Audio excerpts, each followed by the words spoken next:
1 Samuel, chapitre 17. Les Philistins réunirent leur armée pour faire la guerre, et ils se rassemblèrent à Soko, qui appartient à Juda. Ils campèrent entre Soko et Azéka, à Éphes d'Amim. Saül et les hommes d'Israël se rassemblèrent aussi. Ils campèrent dans la vallée des Térébintes, et ils se mirent en ordre de bataille contre les Philistins. Les Philistins étaient vers la montagne d'un côté, et Israël était vers la montagne de l'autre côté, la vallée les séparait. Un homme sortit alors du camp des Philistins et s'avança entre les deux armées. Il se nommait Goliath, il était de Gath, et il avait une taille de 6 coudées et 1 empan. Sur sa tête était un casque d'airain, et il portait une cuirasse à écailles du poids de 5000 cycles d'airain. Il avait aux jambes une armure d'airain, et un javelot d'airain entre les épaules. Le bois de sa lance était comme une ensouple de tisserand, et la lance pesait 600 cycles de fer. Celui qui portait son bouclier marchait devant lui. Le Philistin s'arrêta, et, s'adressant aux troupes d'Israël rangées en bataille, il leur cria « Pourquoi sortez-vous pour vous ranger en bataille? Ne suis-je pas le Philistin, et n'êtes-vous pas des esclaves de Saül? Choisissez un homme qui descende contre moi. S'il peut me battre et qu'il me tue, nous vous serons assujettis. Mais si je l'emporte sur lui et que je le tue, vous nous serez assujettis et vous nous servirez. » Le Philistin dit encore, « Je jette en ce jour un défi à l'armée d'Israël. Donnez-moi un homme, et nous nous battrons ensemble. » Saül et tout Israël entendirent ces paroles du Philistin, et ils furent effrayés et saisis d'une grande crainte. Or David était fils de cet Éphratien de Bethléem de Juda, nommé Isaïe, qui avait 8 fils, et qui, du temps de Saül, était vieux, avancé en âge. Les 3 fils aînés d'Isaïe avaient suivi Saül à la guerre. Le premier-né de ces 3 fils qui étaient partis pour la guerre s'appelait Eliab, le second Abinadab, et le troisième Shamma. David était le plus jeune. Et lorsque les 3 aînés eurent suivi Saül, David s'en alla de chez Saül et revint à Bethléem pour faire paître les brebis de son père. Le Philistin s'avançait matin et soir, et il se présenta pendant 40 jours.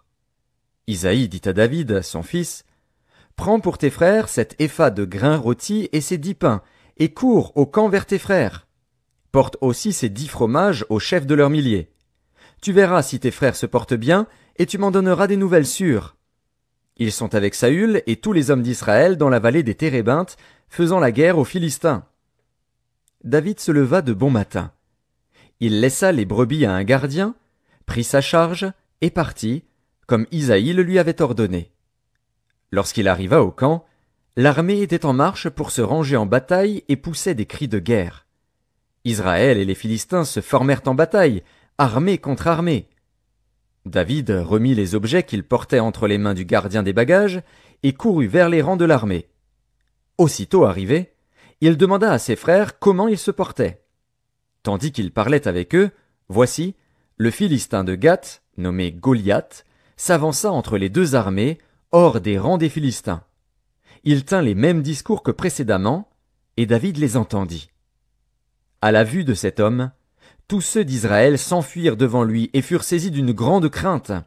Chacun disait, « Avez-vous vu s'avancer cet homme? C'est pour jeter à Israël un défi qu'il s'est avancé. Si quelqu'un le tue, le roi le comblera de richesses, il lui donnera sa fille, et il affranchira la maison de son père en Israël. » David dit aux hommes qui se trouvaient près de lui, « Que fera-t-on à celui qui tuera ce Philistin et qui ôtera l'opprobre de dessus Israël?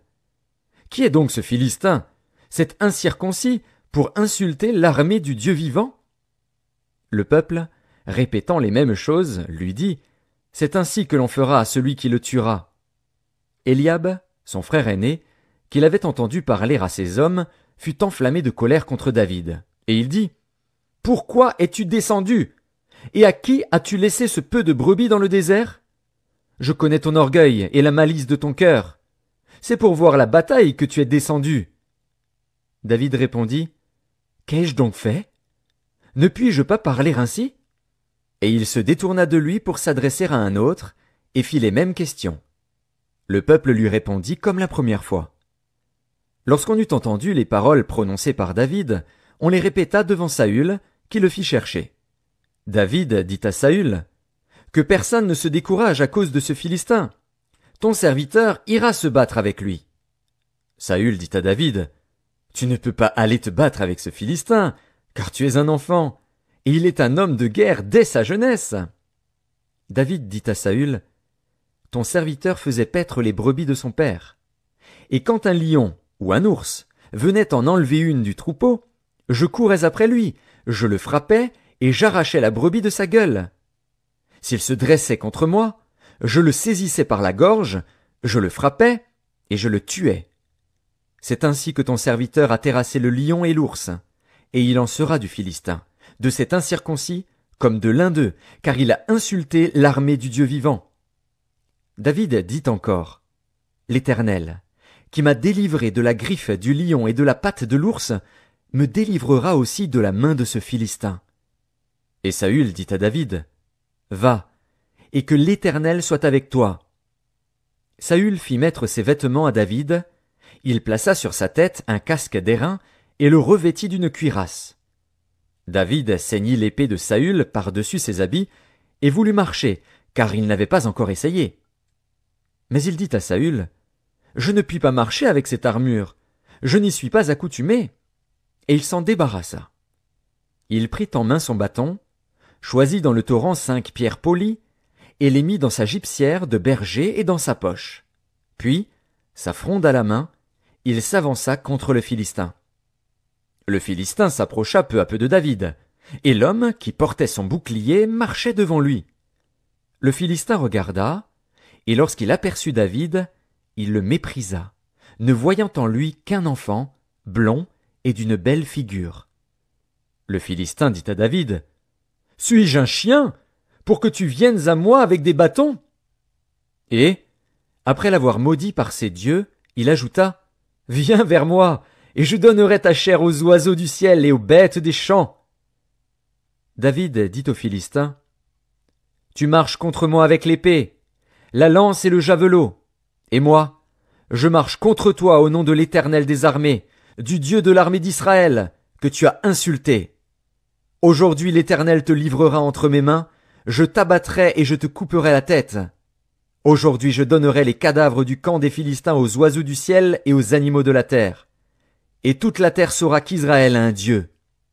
Et toute cette multitude saura que ce n'est ni par l'épée, ni par la lance que l'Éternel sauve, car la victoire appartient à l'Éternel, et il vous livre entre nos mains. » Aussitôt que le Philistin se mit en mouvement pour marcher au devant de David, David courut sur le champ de bataille à la rencontre du Philistin. Il mit la main dans sa gibecière, y prit une pierre, et la lança avec sa fronde. Il frappa le Philistin au front, et la pierre s'enfonça dans le front du Philistin, qui tomba le visage contre terre.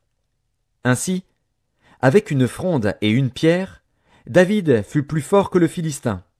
Il le terrassa et lui ôta la vie, sans avoir d'épée à la main. Il courut, s'arrêta près du Philistin, se saisit de son épée qu'il tira du fourreau, le tua et lui coupa la tête. Les Philistins, voyant que leur héros était mort, prirent la fuite.